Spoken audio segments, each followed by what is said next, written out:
Algunas carencias de la inteligencia artificial actual, nuevas ideas y cambios necesarios en los contenidos de la formación de los futuros desarrolladores y usuarios.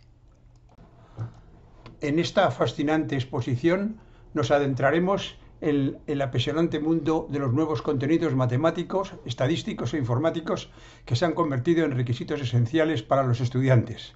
Estos conocimientos no solo les permitirán afrontar con éxito las demandas laborales del futuro cercano, sino que también mejorarán a las universidades que los incorporen con prontitud. Para lograr este objetivo, abordaremos un tema crucial en todas las áreas del conocimiento, la inteligencia artificial. Nos sumergiremos en la inteligencia artificial para detectar sus carencias y descubrir las posibles direcciones de cambio que la llevarán a una nueva dimensión. Esto nos ayudará a identificar qué temas deben incorporarse en los planes de estudio. Determinismo frente a aleatoriedad. La mayoría de las aplicaciones de la inteligencia artificial se basan en redes neuronales, ya sean las tradicionales o las profundas de varios tipos. Sin embargo, estas redes están enfocadas para resolver problemas deterministas. En estas redes, una entrada específica conduce a una salida única y constante, aprendida de una abundante base de datos. Sin embargo, la realidad que nos rodea es aleatoria, y solo muy contados casos pueden tratarse como deterministas si se desean reproducir esa realidad. El clima, los precios de los supermercados, las cotizaciones en bolsa, los resultados deportivos, las calificaciones de los exámenes y muchas otras variables están sujetas a la incertidumbre. Esto significa que en lugar de una única respuesta, enfrentamos una multitud de posibles resultados, cada uno con su respectiva probabilidad en un entorno incierto. Por lo tanto, es imperativo cambiar el enfoque determinista predominante por un paradigma aleatorio que refleje fielmente nuestro mundo. Este cambio requerirá transformaciones sustanciales en la estructura de datos y en los algoritmos de aprendizaje, lo cual debe ser objeto de cuidadosa consideración. Ecuaciones diferenciales estocásticas frente a ecuaciones diferenciales deterministas. Un cambio significativo será la incorporación de ecuaciones diferenciales estocásticas como el paradigma fundamental. Hasta ahora, las ecuaciones diferenciales deterministas han dominado el campo de la inteligencia artificial, a pesar de no ser las más adecuadas para representar la realidad. En esta figura se muestra lo que ocurre si se ensayan diferentes probetas a ensayos cíclicos de fatiga. Si dibujamos cómo cambia el número n de ciclos hasta rotura al cambiar el nivel de tensión máximo, cada probeta nos da una de las curvas en rojo diferente.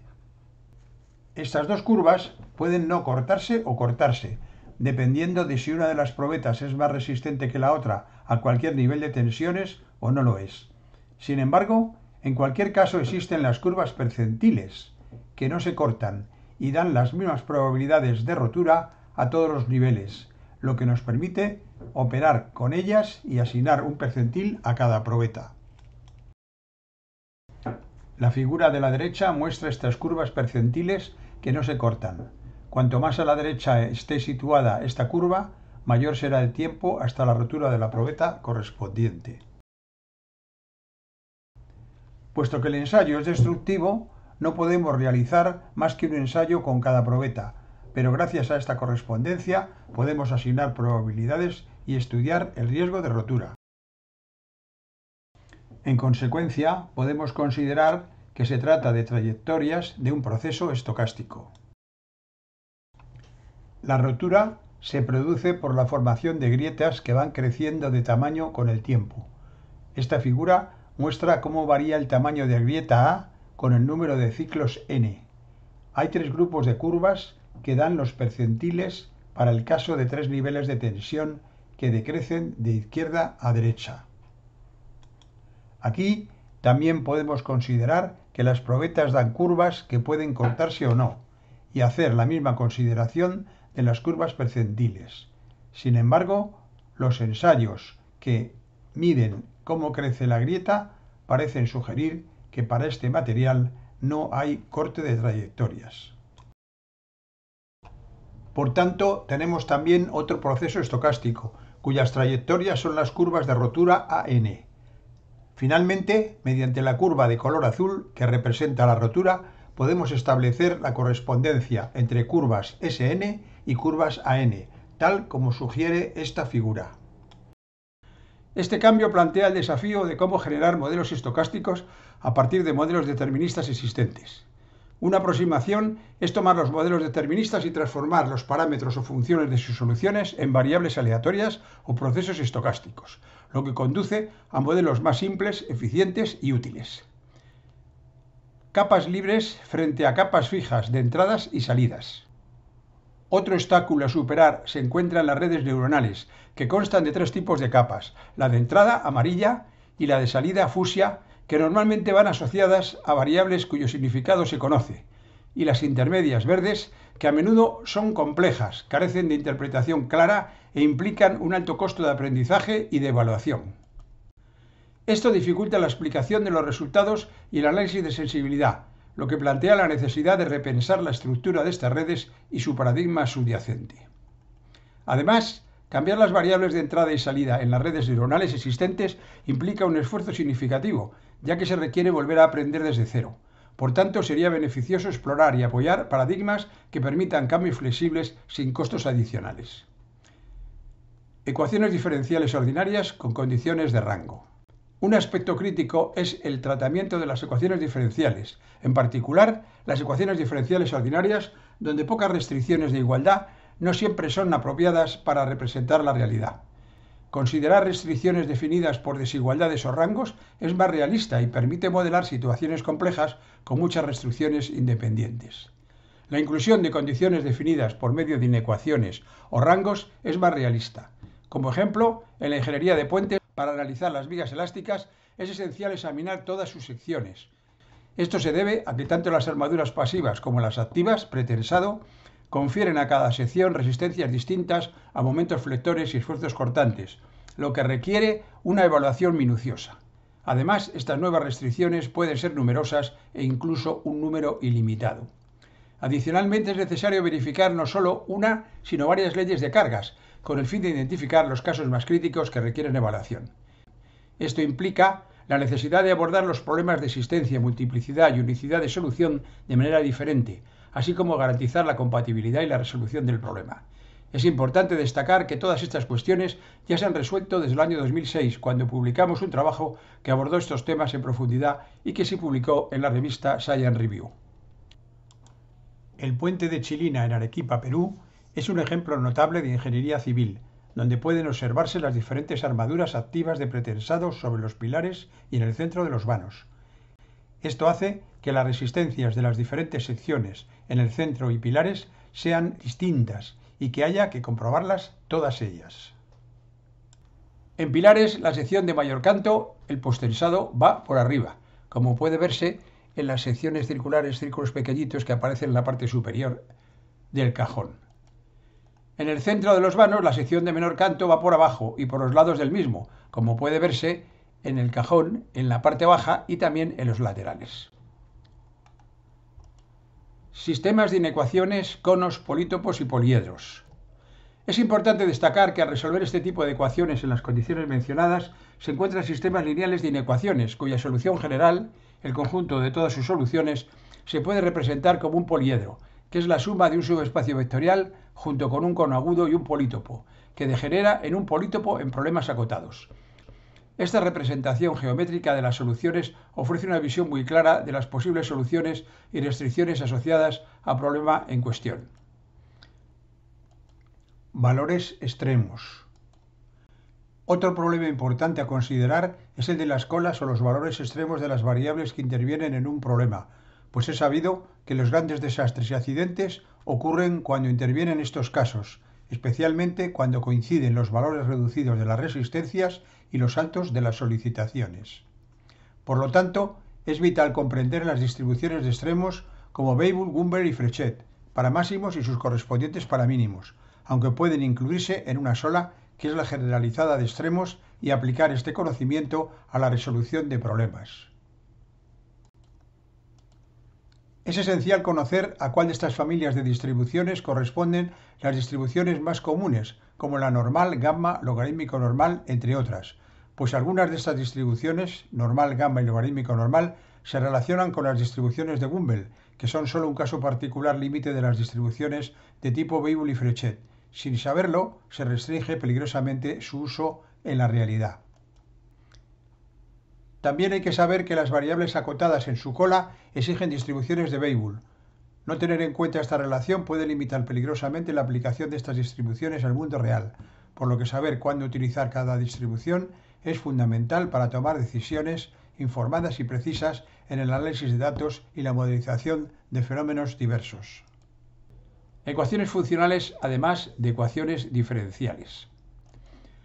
Un área subestimada en la inteligencia artificial es el uso de ecuaciones funcionales, que son tan fundamentales como las ecuaciones diferenciales y poseen un gran potencial, lo que supone un gran problema, pues son muy potentes y útiles. Por ejemplo, las ecuaciones funcionales pueden simplificar la búsqueda de operaciones entre números reales, que sean asociativas, pues son funciones de dos argumentos, f de a y b, que dan el valor de a operado con b. Milagrosamente, las ecuaciones funcionales nos dicen que deben ser de la forma f de ab igual a g menos 1 de g de a más g de b, por lo que bastaría conocer solo una función invertible de un argumento g de a, lo que reduce drásticamente el espacio de búsqueda y mejora de la eficiencia computacional. Son muchos los que desconocen que los problemas de ecuaciones diferenciales admiten una alternativa de planteamiento mediante ecuaciones funcionales. La consecuencia es que las ecuaciones funcionales son tan importantes como las diferenciales, siendo además más sencillas, ya que no involucran derivadas sino las funciones mismas. Como un ejemplo sencillo, ilustramos cómo se plantean los problemas de la viga elástica en el caso de las ecuaciones diferenciales y cómo se hace mediante las ecuaciones funcionales. La ecuación diferencial se obtiene estableciendo el equilibrio de axiles, momentos y cortantes en una rebanada elemental de anchura diferencial de x. La ecuación diferencial de la viga elástica es la que se ve ahí, EI a la elevada cuarta de z igual a p de x. Y el sistema de ecuaciones de primer orden equivalente es el que se muestra. Da lo mismo resolver la ecuación de cuarto orden que resolver este sistema de 4 ecuaciones de primer orden. La ecuación funcional se obtiene estableciendo el equilibrio de axiles, momentos y cortantes en una rebanada de longitud u. La ecuación funcional equivalente a la diferencial de la viga elástica es la que se muestra en la figura, que tiene un aspecto muy parecido a una ecuación en diferencias, pero que es una ecuación exacta. Y el sistema de ecuaciones de primer orden es equivalente al sistema que se muestra en este lado. También tiene una apariencia de ecuaciones en diferencias, pero como digo, son ecuaciones exactas. Si la operación fuese conmutativa, el espacio de búsqueda se reduciría a poco más de la mitad de su tabla, ya que el resto se puede construir por simetría. Esto conduce a una reducción notable de los recursos de cómputo y energía necesarios. Definición de modelos mediante propiedades.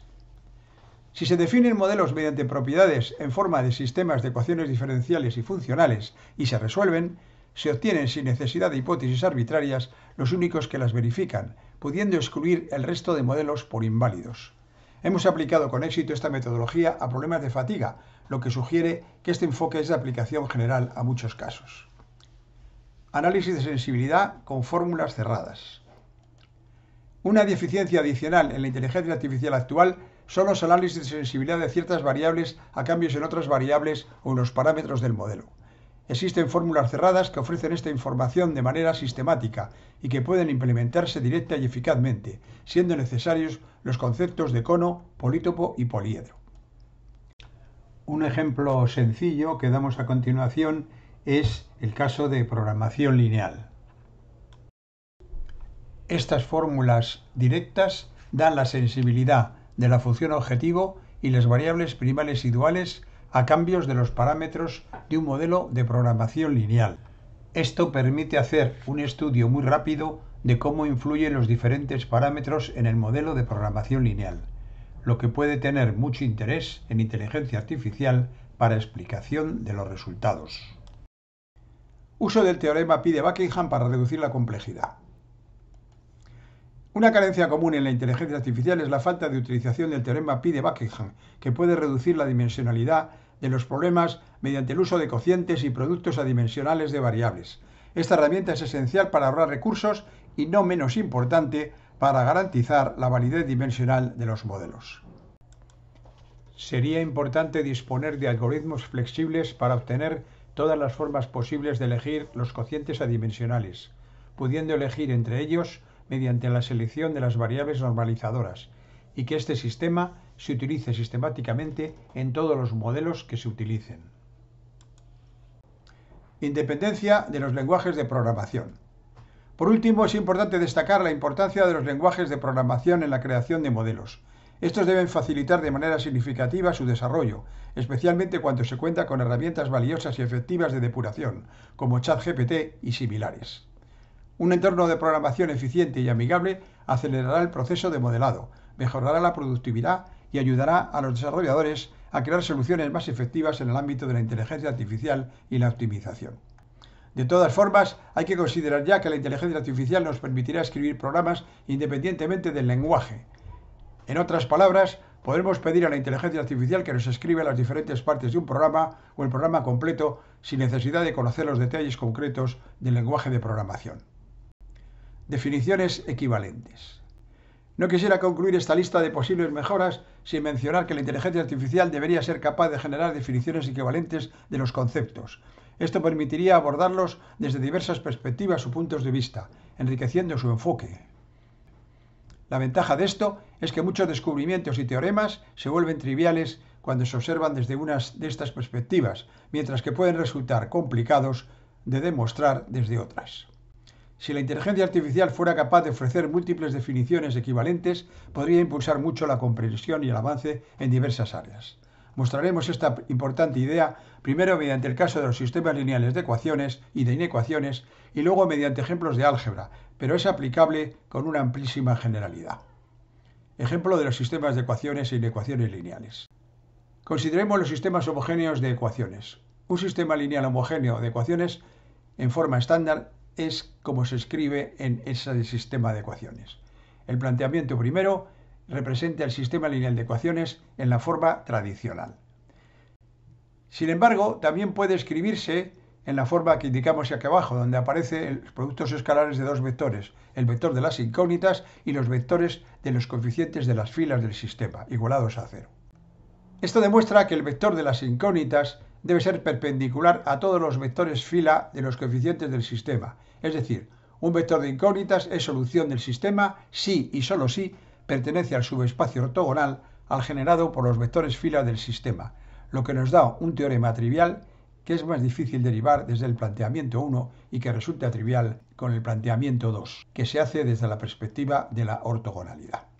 El planteamiento 3 es el de un sistema lineal de ecuaciones desde la perspectiva de una pertenencia a un espacio por combinación lineal. Esto demuestra que el vector del término independiente de la derecha pertenece al subespacio generado por los vectores columna del sistema si y solo si existe solución, y nos da un teorema trivial de compatibilidad que con los anteriores planteamientos es más complicado obtener. Planteamiento 4. Sistema lineal de ecuaciones desde la perspectiva de la pertenencia de un cono por combinación lineal no negativa. Esto demuestra que el vector de término independiente de la derecha pertenece al cono dual del generado por los vectores columna del sistema si y solo si existe solución y nos da un teorema trivial de compatibilidad que con los anteriores planteamientos es más complicado obtener. El siguiente planteamiento, el 5, es el sistema lineal de ecuaciones desde el punto de vista de la solución poliédrica. En efecto, el sistema completo de inecuaciones que está escrito arriba, obteniendo su solución, también puede escribirse como se muestra. Es decir, el vector de las incógnitas es la suma de un espacio vectorial más un cono agudo más un polítopo. Si en un problema de programación lineal se trata de maximizar la función objetivo que se muestra en esa fórmula, como la expresión anterior es la solución del sistema de restricciones, se tiene simplemente sustituyendo las x1, x2, x3 por las expresiones anteriores, esta fórmula, que es la suma de un espacio vectorial, un cono agudo y un polítopo, pero que son unidimensionales. Con lo que se puede afirmar que si el vector D asterisco no es nulo, el problema no está acotado. Si el vector E asterisco no es nulo, el problema es no acotado para máximos, mínimos o ambos, y en caso contrario está acotado. Finalmente, la solución del problema de programación lineal la da el vector máximo o el mínimo de las componentes del vector F asterisco. En caso de que se repitan estos valores máximos o mínimos, el problema tiene infinitas soluciones. De esta forma, los problemas de la programación lineal se convierten en problemas triviales. Ejemplos de los problemas de pertenencia a un subespacio e intersección de subespacios vectoriales. El primer planteamiento es la pertenencia de un vector a un subespacio como combinación lineal de los vectores básicos, que es el planteamiento clásico. Este de aquí arriba. Arriba a la izquierda. V pertenece a A. El planteamiento segundo es la pertenencia de un vector a un subespacio desde el punto de vista de la ortogonalidad. Como subespacio vectorial ortogonal al ortogonal del subespacio A es A mismo, las dos expresiones de la segunda línea de la tabla son equivalentes. La cuarta línea nos expresa que el vector V se puede escribir como combinación lineal de coeficiente ρ de los vectores básicos de las columnas de A, es decir, planteamiento clásico, y también que V es perpendicular a los vectores básicos del subespacio ortogonal al A, que es el planteamiento B. La última línea nos dice que si y solo si el producto del vector V por la transpuesta de la matriz básica del subespacio ortogonal de A es nula, V pertenece a A, que da un planteamiento alternativo muy útil. Ventajas de las redes bayesianas. Para terminar, mencionaremos que muchas de las propiedades indicadas ya las tienen las redes bayesianas, ya que, primero, son de base aleatoria y estocástica. Segundo, proporcionan probabilidades condicionales para cada salida en función de la entrada correspondiente. Tercero, cuentan con algunos algoritmos específicos para aprender, actualizar evidencias y explicar resultados. Cuarto, permiten realizar análisis de causalidad según la visión de Judea-Pearl. Quinto, facilitan análisis de sensibilidad mediante la prueba de varias combinaciones. Sexto, trabajan con variables que tienen sentido físico e ingenieril, junto con distribuciones de probabilidad ampliamente conocidas. Séptimo, se prestan perfectamente para transformar modelos deterministas paramétricos en modelos aleatorios. Y octavo, ofrecen la flexibilidad de seleccionar variables de entrada y salida sin necesidad de un aprendizaje adicional. Finalmente, además de las redes bayesianas, sugerimos incorporar los siguientes elementos de conocimiento a las diferentes asignaturas. Cómo transformar modelos deterministas paramétricos en aleatorios. Cómo resolver ecuaciones diferenciales ordinarias con restricciones de rango. Cómo resolver y analizar la compatibilidad de los sistemas lineales de inecuaciones con aplicaciones a programación lineal. Cómo realizar análisis de causalidad siguiendo la visión de Judea-Pearl. Cómo conocer el comportamiento extremo de variables aleatorias. Cómo resolver ecuaciones funcionales. Cómo diseñar modelos basados en propiedades. Cómo realizar análisis de sensibilidad. Cómo usar el teorema Pi de Buckingham. Cómo conocer y utilizar definiciones equivalentes de un concepto. Y por último, cómo aprovechar la inteligencia artificial usando ChatGPT. Dos ejemplos interesantes de redes bayesianas son los de los análisis probabilistas de riesgos en carreteras y ferrocarriles. Con las redes bayesianas se puede calcular el riesgo que se tiene de accidente en cada punto de la carretera o de la línea de ferrocarril en el momento en que se circula, que depende de la situación atmosférica, el cansancio del conductor o maquinista, la posibilidad de que vaya distraído o atento, si es de noche o de día, del tipo de vehículo o tren, de la experiencia del conductor, de la visibilidad, existencia de curvas, cambios de rasante, pasos a niveles o cruces, etc. Para que esto sea posible, hay que reproducir la carretera con todos los elementos que pueden influir en la seguridad, tal como muestra la figura. Ello nos permite indicar al conductor o maquinista el riesgo asociado a cada punto por el que circula, para que actúe en consecuencia. En el caso de una línea ferroviaria, se procede de forma análoga, incluyendo los elementos que afectan a la seguridad. Esto nos permite construir la red bayesiana de la parte superior de la figura, reproducirla por tramos como en la parte central e indicar el riesgo de los puntos más representativos como se ve en la parte baja de la figura. Como la red consta de miles de nodos, tardaríamos mucho en calcular los riesgos. Por ello se ha ideado partirla en pequeñas redes que equivalen a la red total, pero que reducen el tiempo de cálculo en 3 órdenes de magnitud. Una de esas particiones es la que se muestra. Y con esto ya termino mi exposición, en la que he expuesto algunas líneas de mejora de los paradigmas de la inteligencia artificial desde mi perspectiva parcial y sesgada. Espero haber generado un cierto interés y que algunos de los que hayan visto este trabajo se hayan inspirado en alguna de las ideas. Con eso me doy por satisfecho. Muchas gracias.